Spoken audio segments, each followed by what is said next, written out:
नमस्कार मित्रांनो. सर आपण बघितलं की 1 कोटी 2 कोटी होऊ शकतात का सर? 10 कोटी होतात का? 10 कोटी पण होतात. बघा कसं, फक्त इन्व्हेस्टमेंट जराशी थोडी वाढवा लागते. ओके, पहा एसबीआयचा एक टॉप म्युच्युअल फंड येतं. ओके, हे पहा SBI health care opportunities fund म्हणून आहे डायरेक्ट ग्रोथ, आणि एक SBI LSA tax saver fund direct growth म्हणून एक आहे. जर समजा आपण पाहू अगोदर 2,000 रुपये जर दर महिन्याला जर इन्व्हेस्टमेंट केली तर 35 वर्षात किती होतात बघा. 2,000 रुपये दर महिन्याला इन्व्हेस्टमेंट करायची, 17% CAGR रिटर्न धरू आपण. ओके, कंपाऊंडिंग रिटर्न, आणि 35 वर्षासाठी जर केलं, ओके, तर पहा इन्व्हेस्टमेंट किती व्हायली, फक्त 8,40,000 रुपये एवढी इन्व्हेस्टमेंट व्हायली.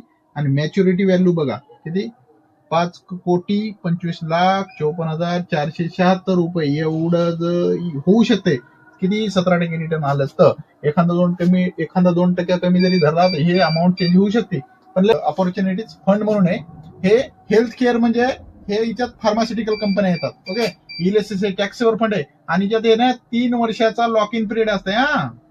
लॉक आहे पिरियड. हे जर इलेसए टॅक्सवर फंड केलं ना, हे पहा नावाचं टॅक्स सेव्हर फंड.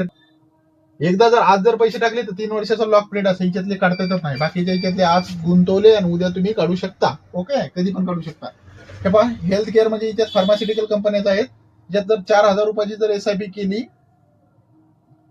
किती वर्षासाठी, 35 वर्षासाठी, आणि याच्यात 17% CAGR रिटर्न धरून चालू, तर पहा 16 किती इन्व्हेस्टमेंट व्हायली, 16,80,000 रुपये.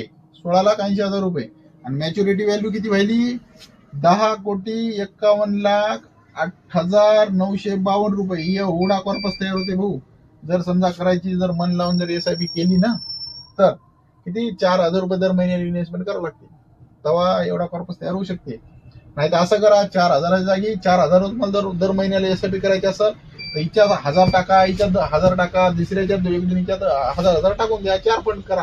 ओके, याच्यात हेल्थ केअर अपॉर्च्युनिटीज पण याच्यात CAGR समजा 17% रिटर्न धरून चालला, आणि याच्यात 17% SBI LSA tax saver fund. हे 2 फंड आहेत, नंबर 1 फंड आहेत एसबीआयचे. ओके, बघून घ्या. व्हिडिओ आवडला असेल तर लाईक करा, शेअर करा आणि सबस्क्राईब करा.